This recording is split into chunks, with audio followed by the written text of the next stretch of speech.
para representar a galerinha aí. Passa aí, galera. Transtorno afetivo bipolar. O que seria esse transtorno afetivo bipolar? O Pedrinho falou da depressão, certo? O que diferenciaria da depressão? É que esse episódio vai ter episódio de mania, certo? Ou seja, vai ter semanas que a pessoa está em depressão e semanas que a pessoa está em mania, beleza? Aí tem os tipos, TAB 1 e TAB 2. A TAB 1, basicamente, o que predomina é na mania. Vocês lembram aquele gráficozinho que tinha entre normal, hipomania e mania, depressão e depressão maior? Então aqui na TAB 1 a pessoa vai estar lá em cima, em mania, tá? Juntamente, obviamente, com o episódio de depressão, posteriormente. Uma coisa interessante é que aqui, eu vou falar que o diagnóstico não é tipo assim, de manhã a pessoa está em depressão, à tarde ela está em mania. Não, requer semanas. Parece que é mais de 2 semanas para poder diagnosticar. Beleza? E, outra coisa, o sintoma depressivo vem primeiro do que a mania. Inclusive o professor José Carlos falou em consultoria. É interessante identificar isso, tá? Beleza? E na TAB 2, basicamente o que predomina é o episódio de hipomania. Beleza? Seguido depois também com o episódio depressivo. Fechou, galera? E agora o lítio, o famoso lítio, né? Parece que vai cair 3 questões, então o carinha aqui é importante. Tá, o lítio. Onde é que o lítio entra aqui? Olha aqui esse esquemazinho aqui. Nós temos no TAB o maníaco e o depressivo. O lítio pode ser o quê? Para os dois. A setinha está coincidindo com os dois. Então esse carinha aqui é importante. Veja que os psicóticos, eu não vou falar mais para frente, pode ser utilizado nos episódios maníacos, né? Sintomas depressivos. Ou depressivos não, sintomas positivos. Beleza? Aí o lítio, tá? O lítio, ele é mais efetivo no episódio maníaco, beleza? E na manutenção de remissões. O que é remissões? Quando a pessoa está em tratamento, né? Na manutenção do tratamento, ele evita essa remissão, beleza? O que mais? Outra coisa, também ele pode ser utilizado junto com os inibidores seletivos de captação de serotonina, principalmente a fluoxetina, que ele ajuda a potencializar, né, o efeito da fluoxetina, beleza? Qual o mecanismo de ação dele, se por acaso ele perguntar? O mecanismo de ação dele, ele atua na transdução de sinais e também nos receptores, nos neurotransmissores, né? E o que acontece? Principalmente, ele inibe o receptor D2. O que o receptor D2, por exemplo, faz? Na via nigrostriatal, ele diminui a acetilcolina. Então ele vai ajudar nos sintomas positivos que a pessoa está, beleza? E na via mesolímbica, o aumento de D2 causa o quê? Ele inibe o GABA e aumenta a atividade cortical, causa da alucinação, delírio, ou seja, ele ajuda nisso também, beleza? Inibindo o D2. Fechou. O que mais? Ele diminui sintomas de mania e inibindo também os receptores NMDA de glutamato, o glutamato excitatório, entendeu? Então ele vai ajudar a pessoa a dar aquela acalmada, fechou? Então o mecanismo de ação dele, basicamente esses dois, inibindo o receptor de DOPA, o D2, naquela via nigrostriatal, mesolímbica, e aqui inibindo os receptores NMDA de glutamato, para diminuir essa excitação. E também ele estimula o GABA, fechou? E também tem um efeito positivo sobre a neuroplasticidade, né? Então, pode estimular também o BNDES. BNDES. Estimulando a neuroplasticidade. Ali só uma coisa, eu posso trocar o leite por outro estabilizador do humor, que é um anticonvulsivante, por exemplo, né? Então eu posso usar o ácido valproico, que é uma carbamazepina, menos a lamotrigina, né? Geralmente é o ácido valproico, que é a carbamazepina, que é um anticonvulsivante, atua nos canais de sódio. Inclusive eles falam que o próprio ácido valproico é mais, digamos assim, efetivo, tem a mesma efetividade que o lítio, só que o lítio é mais utilizado, né? Ele fala aqui. Passei, galera. Aí aqui, falando um pouco sobre essa parte laboratorial, pode cair análises, eu coloquei aqui a dose terapêutica. Ele fala que pode iniciar com 300 mg ou 600, 2 vezes ao dia, ou 600, beleza? Aí aqui utilizamos 300. No dia primeiro, ele utiliza 300 mg à noite, ali. Depois, no segundo dia, já em 12 horas. E no terceiro dia, de 8 em 8 horas, beleza? Essa é a escala do lítio. E na avaliação laboratorial, o que é interessante saber sobre o lítio? Primeiro, que ele deve estar nessa faixa terapêutica, entre 0,6 e 1,2.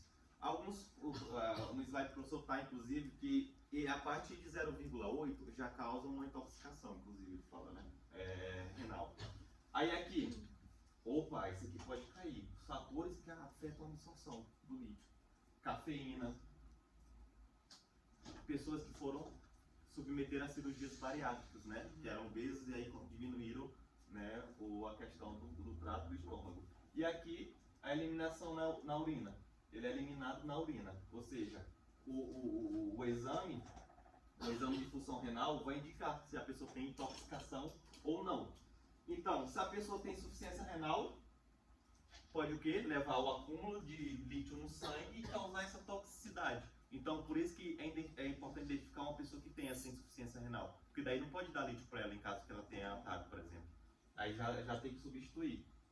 Por exemplo, com ácido valproico. E aqui os exames que é pedido.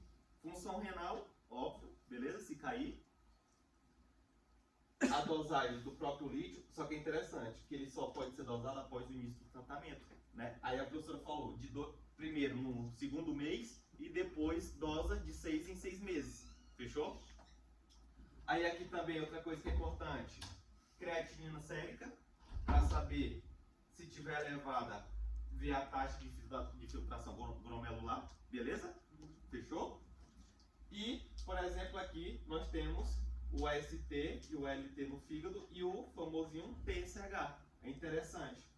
Porque, por exemplo, na TAB sem tratamento, a fase de mania, o T3 e o T4 vai estar o quê? Aumentado. E o TSH vai estar o quê? Diminuído. Enquanto que quando entra o lítio, isso se inverte. Diminui o T3 e o T4 e aqui pode levar o quê? A pessoa ao hipotireoidismo. Então é interessante observar o antes do tratamento e depois do tratamento, que pode alterar o TSH. Beleza? Outras coisas que podem acontecer também, que eu achei interessante. O TAB sem tratamento, como o Pedro já tinha falado, vai estar elevado o cortisol. O que mais? Vai ter um aumento de glicemia, cortisol ele é catabólico, então aumenta a glicemia também para poder a pessoa ter mais energia. Resistência à insulina. Devido a esse aumento da glicemia, a pessoa pode levar uma resistência à insulina. Beleza? E aumento dos triglicerídeos. Fechou? Ali na parte de diminuição do T3 e T4 que o lítio faz, ele na verdade não vai levar um hipertireoidismo, porque ele vai diminuir o feedback e aumentar a TSH, e aí vai fazer hipertireoidismo. O que define o hipertireoidismo é o aumento dos hormônios T3 e T4 não. Mas O aquela TSH é só coisa regulador. do hipertireoidismo Antes, né? medicamentoso. Porque o que define hipertireoidismo é o aumento do T3 e T4. Então, O TSH vai diminuir como efeito reflexo. É que eu tinha visto que o lítio fazia hipertireoidismo medicamentoso, mas talvez eu tenha... Era hipo mesmo? Então eu anotei errado. Pensa sempre nos hormônios da tireoide. O TSH ele acompanha contra Ainda bem que eu perguntei, porque eu anotei errado, eu ia... Agora, eu fiquei em dúvida nessa parte. Eu gravei bem que quando você vai começar o tratamento com lítio, você dosa antes pra ver como o paciente tá. Então, a pessoa.